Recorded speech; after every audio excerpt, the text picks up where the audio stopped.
Hoje, segundo as pesquisas, o problema que mais incomoda o paulistano é a zeladoria. Ou, aliás, a falta de zeladoria na cidade, principalmente os buracos nas ruas de São Paulo. Queria conhecer quais são as suas propostas para a zeladoria. Como é que o senhor pretende cuidar das ruas, dos parques, enfim, das questões dos jardins que tanto hoje incomodam o paulistano? Olha, eu, na minha formação de jovem, à época do ensino médio, também cursei ensino técnico em processamento de dados, trabalhei durante um período como programador e vejo que muitos dos problemas da cidade de São Paulo já foram solucionados em outras grandes metrópoles ao redor do mundo com o uso de tecnologia e de inteligência artificial. E mesmo aqui no Brasil, no estado de São Paulo, nós temos exemplo disso. Eu fui recentemente a Hortolândia, né, uma cidade do interior de São Paulo, conhecer o trabalho de uma empresa chamada Mapzer. E essa empresa, ela coloca carros com câmeras com inteligência artificial para rodar a cidade inteira e verificar se tem problema de lixo, se tem pichação, se tem buraco na rua, se tem o asfalto está se esfarelando, se tem problema de poda de árvore. Tudo isso é mapeado e aí a prefeitura conhece cada buraco que a cidade tem, conhece todos os problemas de zeladoria da cidade e não necessita do cidadão, né, ligar, como aqui na cidade de São Paulo, no 156, para pedir uma poda de árvore, para pedir uma retirada de lixo, para pedir uma limpeza de bueiro. Tudo isso já é feito utilizando a inteligência artificial, utilizando esse mapeamento da cidade, e isso reduziu assim, drasticamente, nas dezenas de milhares, o número de reclamações em relação à zeladoria urbana. Eu quero trazer para a cidade de São Paulo esse uso de tecnologia, esse conceito de cidade inteligente, que tem sido pautado no mundo inteiro. Aliás, a cidade de Curitiba recentemente venceu, né, um prêmio sobre cidade inteligente, e São Paulo não faz o mínimo, né? Como colocar um sensor no bueiro para saber quando é que ele precisa ser limpo, para não alagar, para não ter enchente, como você saber onde é que estão os buracos na cidade. Os contratos, aliás, na cidade de São Paulo, de asfaltamento, por exemplo, na minha avaliação, são péssimos, porque você paga a empresa com base no volume de asfalto que ela jogou. Então, o que o Tribunal de Contas do município atestou? As empresas, para um buraquinho muito pequenininho, vão lá e jogam muito asfalto, fazendo com que a necessidade de recapeamento, né, seja mais frequente, e elas sequer limpam a rua, não tiram sequer as folhas, o lixo da rua antes de colocar o asfalto em cima, o que faz com que ele quebre rapidamente. Qual que é a minha proposta? Vamos mudar o modelo de contrato, fazer como se faz na cidade de Salvador. A empresa, ela é responsável pela manutenção, pelo cuidado, pela qualidade do asfaltamento e da rua. Ou seja, quanto menos ela precisar fazer manutenção, quanto menos asfalto ela precisar gastar, mais lucro ela vai ter. E então o incentivo econômico daquela empresa é que a rua esteja o mais bem cuidada possível, que a manutenção seja mais duradoura possível, para ela não precisar fazer manutenções recorrentes e a gente não ter esse caos na cidade de tantas obras acontecendo simultaneamente, atrapalhando tanto o nosso trânsito. Como o senhor mesmo disse no início, o senhor se projetou nacionalmente, principalmente em São Paulo, em função da sua posição, dos protestos contra o governo Dilma Rousseff, inclusive contra o Bolsa Família. Eu queria entender como é que o senhor pretende enfrentar o problema da pobreza na cidade mais rica do país, uma pobreza que está escancarada nas ruas, nas favelas, na forma indigna que tantas pessoas vivem hoje na cidade de São Paulo. Só fazer uma correção, Simone. Nunca houve manifestação contra o Bolsa Família. Não. Né? Na realidade, o Bolsa Família ele é um programa liberal. A ideia de renda mínima universal é a ideia do Milton Friedman, um economista da Escola de Chicago. O senhor é a favor do Bolsa Família? Nenhuma. Então corrigindo. E foi arquitetado, inclusive, pelo economista Ricardo Paes de Barros, que é um liberal, conhecido como um liberal dos pobres, né?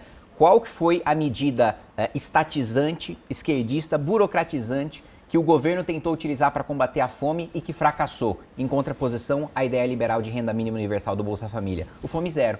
O que foi o Fome Zero? Era o próprio governo, contratava as empresas para fornecer a comida, contratava os caminhões para fazer o transporte, fazia uma secretaria, uma diretoria para fazer aquela distribuição, e isso não funcionou. Primeiro, porque você não sabe qual que é a necessidade daquela família, quais são os alimentos que aquela família mais quer consumir, quais são os produtos de higiene pessoal que são mais urgentes porque aquela família precisa adquirir. E o Bolsa Família vem no sentido inverso. Ele dá a liberdade para a família escolher quais são os produtos que ela quer adquirir. E é esse tipo de linha de programa social que eu defendo para erradicar a miséria na cidade de São Paulo, que hoje já atinge, na minha avaliação, é o segundo maior problema da cidade. O primeiro é a segurança pública, que está um caos, e nos bairros, dos bairros mais ricos aos bairros mais pobres e periféricos na cidade de São Paulo, é a reclamação número 1 que eu escuto. Mas a assistência social... Mas essa é uma atribuição, o senhor mencionou a violência, isso é uma atribuição do Estado, principalmente, não da Prefeitura. Hoje em dia, depois da decisão do Supremo Tribunal Federal, que reconheceu as guardas municipais como forças de segurança pública, o município também tem um papel fundamental no enfrentamento da segurança pública. E digo mais, no estado de São Paulo, sobre a mesma Polícia Militar, sobre a mesma Secretaria do Estado de São Paulo, conduzida pelo deputado Guilherme Derrite, meu colega, que reputo tem feito um excelente trabalho, cidades do interior têm tido melhoras nos indicadores de segurança pública que a cidade de São Paulo não tem tido. Pelo contrário, a gente está batendo recorde de furtos de veículos, de assaltos, né? Antes você tinha medo de andar com o celular na rua. Hoje você tem medo de andar com o celular dentro do seu carro, que vão quebrar o vidro e vão levar. Então, assim, a situação fica cada vez pior. Mas voltando para a sua pergunta em relação à assistência social, eu defendo que você tenha uma bolsa municipal, mas que ela seja condicionada a uma série de medidas que vão ajudar aquela família a se tornar independente dos programas sociais, tanto do governo federal, como do governo municipal. Mas o primeiro ponto... Como o quê? Como, por exemplo, ser acompanhado por um agente comunitário de saúde. Hoje a gente tem muitos problemas na cidade de São Paulo, na saúde, com diabetes e também com colesterol. E esse é um problema que nunca precisaria chegar na média e alta complexidade da rede do SUS. Ele poderia ser, com uma orientação nutricional, ser solucionado e com acompanhamento de agentes comunitários de saúde, que eu pretendo fortalecer e pretendo ampliar as equipes e melhorar a remuneração, para que eles façam esse acompanhamento da saúde das famílias, que é fundamental do ponto de vista econômico também. Não é apenas a saúde, que é um ponto principal, né, para a vida das famílias paulistanas, mas também, né, para que aquela família tenha condições do filho frequentar a escola e, diferente do que faz Bolsa Família, que só exige a matrícula, eu vou fazer a exigência de que, se você quer receber essa bolsa extra da cidade de São Paulo, o seu filho precisa ter assiduidade, ele precisa estar na sala de aula. Eu fui presidente da Comissão de Educação, sei que hoje a gente tem 56% de analfabetismo infantil, 56%, isso é uma tragédia humanitária. Essa família nunca vai sair da miséria e nunca vai sair da pobreza se o sujeito nunca aprender a ler e escrever, ele não vai nem entrar no ensino médio, quanto menos no ensino técnico, menos ainda numa faculdade. Então, você vincular o programa social municipal à assiduidade e ao desempenho em sala de aula, né, ou seja, o aluno precisa ter boas notas e a gente precisa ter um indicador municipal de educação, que hoje não existe, ou seja, a educação na cidade de São Paulo ela é pilotada às cegas. A gente não sabe se está funcionando, se não está funcionando, se os alunos estão tirando boas notas, se estão tirando más notas. A gente não tem um indicador municipal de educação, tanto para o Fundamental 1 como para o ensino infantil, que é o mais importante. Do 0 aos 6 anos de idade, o sujeito chamado Heckman ganhou o prêmio Nobel por justamente demonstrar a importância da primeira infância para a formação da capacidade cognitiva do indivíduo. 85% do nosso cérebro se forma na primeira infância. E hoje você não tem os brinquedos certos para estimular a inteligência dessa criança, você não tem, né, o acesso a produções audiovisuais, a filmes, a desenhos que também vão incentivar essa criança, aos jogos, a games. Eu aprovei agora no Senado Federal o marco legal dos games, que ajuda, contribui para o ensino de matemática, de geografia, de história, de inglês e que engaja os alunos, né? Uma das maiores razões de evasão escolar é a falta de interesse na aula, é a falta de interesse na metodologia de ensino, e isso a gente consegue ajudar a solucionar com a implementação desses games. Além disso, veio aplicar em São Paulo uma experiência que eu vi em Singapura no ano passado. Escutar a iniciativa privada para saber qual é o tipo de mão de obra que ela está precisando para que ela seja treinada, para que a gente treine essas famílias que vão receber essa bolsa extra e elas possam se tornar independentes economicamente. O que acontece hoje? A Prefeitura e o Estado... Mas não tem um direcionamento aí também? Você tem que estudar tal coisa porque é isso que as empresas estão precisando. Me fez lembrar, por exemplo, como acontece em Cuba, que as faculdades têm o limite de vagas de acordo com a necessidade do mercado.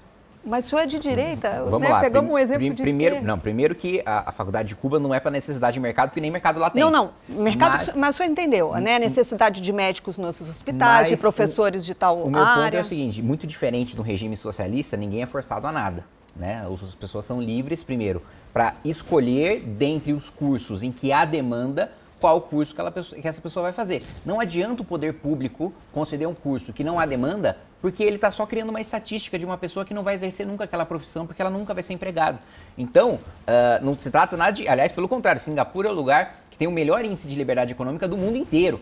né, e trabalha com o poder público dialogando com a iniciativa privada, dialogando com as demandas de mercado. E por que isso nunca funcionaria no regime socialista? Porque no regime socialista não tem preço. Você não sabe qual é a oferta, qual é a demanda. Na União Soviética, eles usavam para fazer a economia planificada os catálogos dos Estados Unidos, de preços dos Estados Unidos. E isso gerou o colapso, porque é muito mais fácil, parece até, né, um contrassenso, mas é muito mais fácil você lançar um foguete no espaço do que você ter a logística necessária para distribuir toalha ou papel higiênico, né, numa economia planificada em que você não tem os dados do quanto as pessoas querem consumir, do quanto as pessoas querem trabalhar para vender aquele bem de consumo. Então, voltando, profissionalizar essas pessoas nas profissões em que há demanda, com essa bolsa extra de R$200 por família, para além do que ela já receberia de programa federal e estadual. Agora, existe um problema grave na cidade de São Paulo que desde 2014 o cadastro único não é atualizado. Ou seja, tem centenas de milhares de pessoas